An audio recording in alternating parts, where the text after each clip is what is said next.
പത്തനംതിട്ടയിൽ തെരഞ്ഞെടുപ്പ് മത്സരം ഒരു വലിയ രാഷ്ട്രീയ മത്സരത്തിന് ഉപരി ചില വ്യക്തികൾ തമ്മിലുള്ള ചെളിവാരികരികളിലേക്ക് മാറുകയാണോ എന്ന് സംശയമുണ്ട്. ഇപ്പോൾ ദല്ലാൽ നന്ദകുമാർ എന്ന് പറയുന്ന ഒരാൾ വളരെ കുപ്രസിദ്ധനായ ഒരാളാണ്. അദ്ദേഹം വന്നിട്ട് 25 ലക്ഷം രൂപ അനിൽ ആൻ്റണിക്ക് കൊടുത്തുവെന്നും അത് ഒരു സെൻട്രൽ ഗവൺമെൻറ് സ്റ്റാൻഡിംഗ് കൗൺസിൽ CBIയുടെ സ്റ്റാൻഡിംഗ് കൗൺസിൽ നിയമനത്തിന് വേണ്ടിയാണെന്നും പിന്നീട് നടക്കാൻ വന്നപ്പോഴത്തേക്ക് PJ കുര്യൻ ഇടപെട്ട് പണം വാങ്ങിച്ചു കൊടുത്തു എന്നും പറയുന്നു. ഒപ്പം മറ്റൊന്നുകൂടെ പറയുന്നു, ആൻ്റണിയുടെ പ്രതിരോധ മന്ത്രിയായിരുന്ന ആൻ്റണിയുടെ ഓഫീസ് മുറിയിൽ നിന്ന് പ്രതിരോധ രഹസ്യങ്ങളുടെ ഫോട്ടോ കോപ്പി എടുത്ത് അനിൽ ആൻ്റണി പുറത്തു കൊടുത്തിട്ടുണ്ട്, അങ്ങനെ പണം ഉണ്ടാക്കിയിട്ടെന്നുള്ള അലിഗേഷനുണ്ട്. ഇപ്പോൾ പതുക്കെ ഇന്നലെ പറഞ്ഞ ഈ പ്രതിരോധ രഹസ്യങ്ങൾ ചോർത്തി എന്നുള്ള ആരോപണത്തിൽ നിന്ന് നന്ദകുമാർ പതുക്കെ പിന്നാക്കം പോയിട്ടുണ്ട്. അപ്പോൾ ഇതിൽ നിന്ന് അനിൽ ആൻ്റണി കൊടുത്തിരിക്കുന്ന മറുപടി എനിക്ക് തോന്നുന്നത് കേരളത്തിൽ വളരെ കുപ്രസിദ്ധി നേടിയ ഒരു പഴയ കേസിൻ്റെ ശവക്കുഴി കൂടി മാന്തുകയാണോ എന്ന് സംശയമുണ്ട്. സൂര്യനെല്ലി കേസിൻ്റെ PJ കുര്യനുമായി ബന്ധപ്പെട്ട് വിവാദമായ ഒരു കേസുണ്ടായിരുന്നെന്നും അത് ഒത്തുതീർപ്പാക്കി കൊടുത്തത് നന്ദകുമാറാണെന്നും പറഞ്ഞാണ് അനിൽ ആൻ്റണി ഇന്ന് ആഞ്ഞടിച്ചിരിക്കുന്നത്. ഈ തെരഞ്ഞെടുപ്പ് കാലത്ത് ഇത്തരം വിവാദങ്ങൾ ഉയർന്നു വരിക സ്വാഭാവികമാണ്. PJ കുര്യൻ ഏറെക്കുറെ AK ആൻ്റണിയെ പോലെ പൊതു രാഷ്ട്രീയത്തിൽ നിന്ന് വിരമിച്ച് നിൽക്കുന്ന ഒരാളാണ്. അദ്ദേഹം പത്തനംതിട്ടയിലെ NDA സ്ഥാനാർത്ഥിക്കെതിരെ ഇപ്പോൾ നന്ദകുമാറിനെ പോലെ ഒരു കുപ്രസിദ്ധനായ കഥാപാത്രത്തെ രംഗത്തിറക്കിയത് എന്തായാലും അദ്ദേഹത്തെ പോലെ ദീർഘമായ രാഷ്ട്രീയ അനുഭവമുള്ള ഒരാളിന് ചേർന്നാണെന്ന്. കുര്യനാണോ ഇറക്കിയത് നമുക്കറിയില്ല. അല്ല, കുര്യൻ്റെ പേര് ഇതിനകത്ത് വരികയും കുര്യൻ അതിന് മറുപടി പെട്ടു. ഏതായാലും നന്ദകുമാറിനെ കുറിച്ച് കേരളത്തിലുള്ളവർക്കറിയാം. ഈ പലപ്പോഴും ഒരു വിവാദ കഥാപാത്രമാണ്. പിണറായി കൊല്ലാൻ നടന്നതാണ് ഒരു കാലത്ത്. അതെ, കുറേ കാലം പല മേഖലയിലും അദ്ദേഹം ജഡ്ജിമാർക്കൊക്കെ സ്വാധീനിക്കാൻ പറ്റുന്ന ആളാണ്, ജഡ്ജിമാരെ സ്വാധീനിക്കുന്ന ആളാണ് എന്നൊക്കെ ഇങ്ങനെ നമ്മൾ വാർത്തകളിൽ കണ്ടിട്ടുണ്ട്.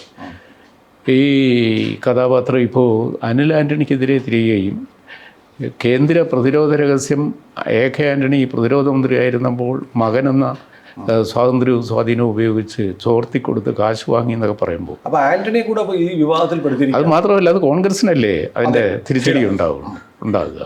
അതുകൊണ്ടായിരിക്കും അത് പെട്ടെന്ന് ആ പോയിന്റിൽ നിന്ന് വിട്ടുപോയത്. അപ്പോൾ ഇത് ഈ എന്ത് പറയണം എന്ത് പറഞ്ഞുകൂടാ എന്ന് ഈ വിവാദം ഉണ്ടാക്കുന്നവർക്കൊന്നും തീരെ അറിയില്ല.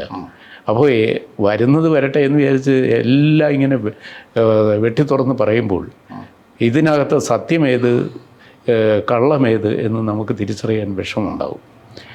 വസ്തുതാപരമായി തെളിവുകൾ സഹിതം ഇത് പൊതുജനങ്ങളുടെ മുന്നിൽ വയ്ക്കുകയാണെങ്കിൽ നമുക്ക് മനസ്സിലാക്കും.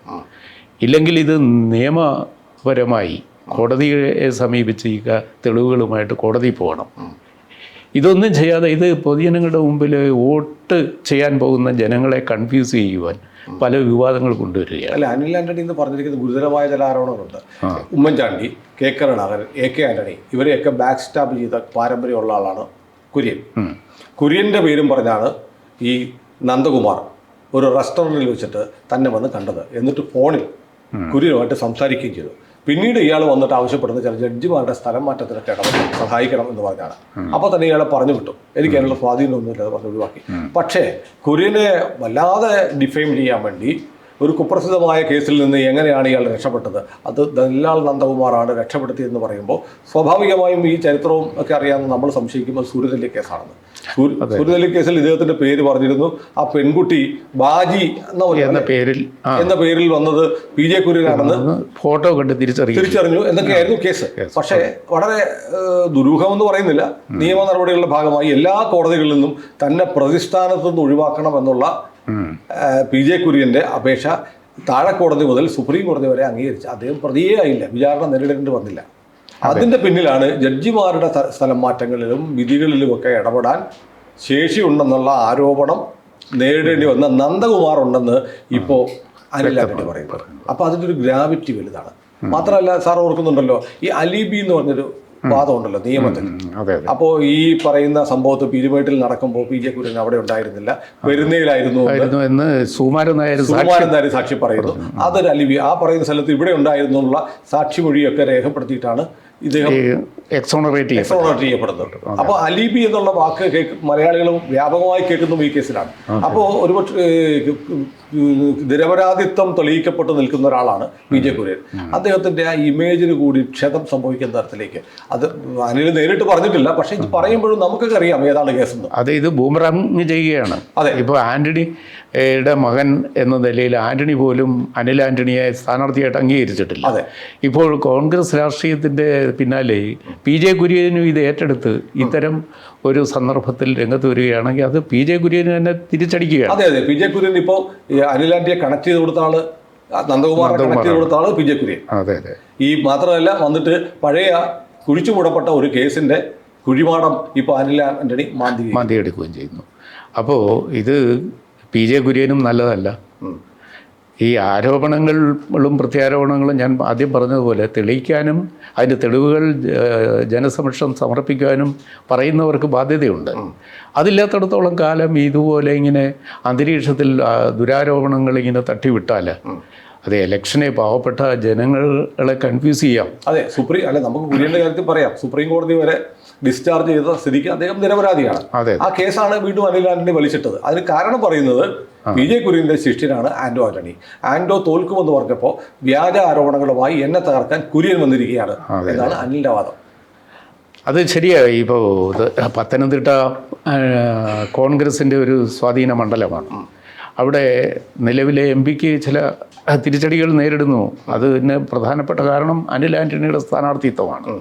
അപ്പോൾ ഒരുപക്ഷെ അനിൽ ആന്റണി ജയപീഠത്തിലേക്ക് നടന്നു പോവുകയാണോ എന്ന തോന്നൽ പോലും കോൺഗ്രസ്സുകാരിൽ ഒരു അങ്കലാപ്പുണ്ടാക്കിയിരിക്കുന്നു.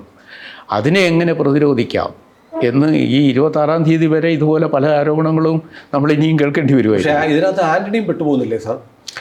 ആന്റണി ഇപ്പോൾ ഈ പ്രതിരോധ മന്ത്രിയുടെ ഓഫീസിൽ നിന്ന് അത് പ്രതിരോധ മന്ത്രിക്കും കോൺഗ്രസിനും ക്ഷീണമാണ്. അങ്ങനെയാണെങ്കിൽ അത് നടന്നിട്ടുണ്ട് എന്ന് നമ്മളൊന്ന് അനുമാനിക്കുക. അങ്ങനെയാണെങ്കിൽ ആ രഹസ്യങ്ങൾ എങ്ങോട്ട് പോയി? പാകിസ്ഥാന് പോയോ? അതെ, ഇല്ലേ ഇന്ത്യയുടെ ഏതെങ്കിലും ശത്രു രാജ്യത്തിന് പോയോ? എനിക്ക് തോന്നിയത് ഈ പാകിസ്ഥാൻ അനുകൂലമായി ആന്റോ ആന്റണി ഒരു പ്രസ്താവന നടത്തിയല്ലോ, അതിന്റെ ക്ഷീണം തീർക്കാൻ വേണ്ടി ബദൽ കൊണ്ടുവന്നൊരു സാധനമായിരിക്കും, പക്ഷെ തിരിഞ്ഞ് നെഞ്ചത്ത് കയറി. അതെ അതെ അതെ. അപ്പോൾ ഇത് ഇത്തരം വിവാദങ്ങളിൽ നിന്ന് മാറി നിൽക്കുന്നതാണ് ഈ കക്ഷികൾക്കെല്ലാം. സാറിനടുത്ത് പറഞ്ഞൊരു ചോദ്യം ഞാൻ ചോദിക്കട്ടെ, ഇടപെടുകയാണ്. അതായത് സാറ് പറഞ്ഞു പത്തനംതിട്ടയിലും BJP ജയിക്കുമെന്നുള്ള ഒരു ഇമേജ് ഉണ്ടായി വരുന്നു. പക്ഷേ ഇത് പത്തനംതിട്ട മാത്രമല്ല സാർ, തിരുവനന്തപുരത്ത്, ആറ്റിങ്ങലില്, ആലപ്പുഴയില്, പത്തനംതിട്ടയില്, തൃശ്ശൂര്, ഇങ്ങനെ പല മണ്ഡലങ്ങളിലും ആലത്തൂർ പോലും BJP ജയിക്കുമോ എന്നൊരു ടെമ്പോ ഉണ്ടായി വരുന്നുണ്ട്. കേരളത്തിലെ ഈ രാഷ്ട്രീയ ചിത്രം വളരെ വേഗത്തിൽ മാറുകയാണ്. ഇത് വളരെ വേഗത്തിൽ മാറുന്നതായിട്ട് നമുക്കിപ്പോൾ തോന്നുന്നതാണ്. പക്ഷേ ഇത് മാറാൻ തുടങ്ങിയിട്ട് 4-5 വർഷമായി. രണ്ടാം മോഡി സർക്കാരിൻ്റെ വരവോടുകൂടി മോഡി എടുത്തിരിക്കുന്ന ഓരോ സ്റ്റെപ്പുകളും, കാശ്മീർ ഇഷ്യൂവിൽ 370-ാം വകുപ്പ് പിൻവലിക്കുക അടക്കം, അയോധ്യ ക്ഷേത്ര നിർമ്മാണം വരെ നീണ്ട ഓരോ അതിനിടയിൽ എതിർത്താലും അനുകൂലിച്ചാലും പൗരത്വ നിയമം, കാർഷിക സഹായ നിയമം, അങ്ങനെ ഓരോ ചുവടുവയ്പ്പുകളും ഒരു ഗവൺമെൻറ്റിൻ്റെ നിശ്ചയദാർഢ്യത്തെയും ദീർഘവീക്ഷണത്തെയും പ്രതിഫലിക്കുന്നതാണ്. അത് കേരളത്തിലെ തീർച്ചയായിട്ടും ഉണ്ട്. കേരളത്തിലെ സാമാന്യ ജനങ്ങളും പ്രത്യേകിച്ച് മിഡിൽ ക്ലാസ് മധ്യവർഗ വിഭാഗം കേരളത്തിൽ അവർക്ക് പൂർണ്ണമായും കമ്മിറ്റഡ് പൊളിറ്റിക്കലി ബയസ്ഡ് അല്ല ഈ മധ്യവർഗം. അവർക്ക് അങ്ങോട്ടും ഇങ്ങോട്ടും വരുന്ന ഈ കാലാകാലങ്ങളിലെ ഗുണദോഷകാംക്ഷികളാണ്. ഗുണദോഷങ്ങളെ വിലയിരുത്തി നിലപാടെടുക്കുന്നവരാണ്. അത്തരം ആളുകളിൽ മോഡി സർക്കാർ വലിയ ഒരു കാറ്റ് സൃഷ്ടിച്ചിട്ടുണ്ട്. കേരളത്തിലെ 7-8 സീറ്റിൽ BJP നിർണായകമാണിപ്പോൾ. നിർണായകമാണെന്നല്ല, അവിടെ LDF-നേക്കാൾ മുന്നിലാണ്. കേരളത്തിലെ 8 പാർലമെൻറ്റ് സീറ്റിൽ UDF-ഉം NDA-യും തമ്മിലാണ് മത്സരം. ഇത് വ്യക്തമാണ്. ഇത് നമ്മളെക്കാൾ വേഗം രാഷ്ട്രീയക്കാർക്ക് മനസ്സിലാകും, അവർക്ക് വിലയിരുത്താനാകും. അതാണ് ഈ പത്തനംതിട്ടയിലൊക്കെ ഈ ദുരുപദിഷ്ടമായ ആരോപണങ്ങളൊക്കെ പെട്ടെന്ന് പൊന്തി വരുന്നതിൻ്റെ പിന്നിൽ അതാണ്. കഴിഞ്ഞ ദിവസം AK ആൻ്റണി മകൻ്റെ സ്ഥാനാർത്ഥിത്വം തള്ളിപ്പറയാൻ കാത്തിരിക്കുകയായിരുന്നു ആരോപണം ഉന്നയിക്കാൻ അദ്ദേഹത്തിൻ്റെ കൂടെ നിന്നിട്ടുള്ള നേതാക്കൾ. അതെ അതെ, ആന്റണിക്ക് എന്ത് തോന്നും എന്ന് വിചാരിച്ചാണ് ഇന്നലെ വരെ പറയായിരുന്നത്. ആന്റണി പറഞ്ഞു പിന്നാലെ ഈ ഈ വിവാദം വരും, ഇനിയും വരും. അതുകൊണ്ട് അപ്പോൾ ഏതായാലും കേരളത്തിൽ ഇപ്പോൾ നമ്മൾ പത്തനംതിട്ടയെക്കുറിച്ച് അനിൽ ആന്റണി വിവാദത്തെക്കുറിച്ചാണ് സംസാരിച്ചെങ്കിലും കേരളത്തിൽ വലിയ രാഷ്ട്രീയ മാറ്റങ്ങൾ അതിവേഗത്തിൽ സംഭവിച്ചുകൊണ്ടിരിക്കുകയാണ്. 15-ാം തീയതി പ്രധാനമന്ത്രി വരുന്നു, അന്ന് തന്നെ രാഹുൽ ഗാന്ധിയും വരുന്നു. ഈ പ്രൈം മിനിസ്റ്റർ ചിലപ്പോൾ ഷെഡ്യൂൾ ചെയ്യപ്പെടാത്ത ചില സ്ഥലങ്ങളിലും സന്ദർശിക്കാൻ പോകാൻ സാധ്യതയുണ്ട്. ഇതൊക്കെ വലിയ തരത്തിൽ വോട്ടർമാരെ സ്വാധീനിക്കും, തീർച്ചയായിട്ടും സ്വാധീനിക്കും. ഏതായാലും കോൺഗ്രസ് അഴിച്ചുവിട്ട ആന്റണിക്ക് വേണ്ടിയിട്ടാണെങ്കിലും അഴിച്ചുവിട്ട ഒരു ബൂമറാങ് തിരിച്ചു വന്ന് AK ആന്റണിയുടെയും PJ കുര്യൻ്റെയും കോൺഗ്രസ് പാർട്ടിയുടെയും നെഞ്ചത്ത് കയറുന്ന ഒരു സ്ഥിതിയാണ് ഇപ്പോൾ ഉണ്ടായിരിക്കുന്നത്. ഈ വിവാദം ഇനി എങ്ങോട്ട് പോകുന്നു വരും ദിവസങ്ങളിൽ നമുക്കറിയാൻ കഴിയും. തീർച്ചയായിട്ടും.